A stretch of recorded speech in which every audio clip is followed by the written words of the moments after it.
got really heavily interested in science at school, and in particular I wanted to go to university to learn electronics, because I just had a long-standing fascination for wanting to know how that kind of stuff worked.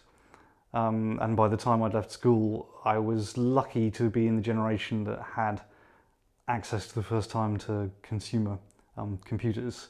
So I'd had a ZX81 and a Sinclair Spectrum and a Commodore 64 and learned a bit of programming. So I was interested in taking that further as well. So I went to the University of East Anglia to study electronic systems engineering. So around that time, people were just getting interested in neural networks. And that kind of seemed interesting to me. The idea of making computers that were a bit more like brains.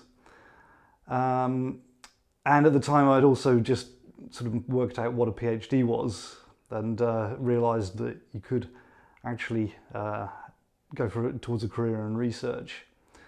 I'd done some industrial placements as an undergraduate and didn't really feel like industry was for me at that point. So then I went to Cambridge to do a PhD in engineering.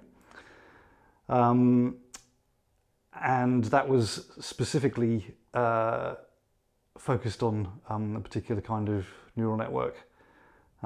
So I spent 4 years doing a PhD to get a research training.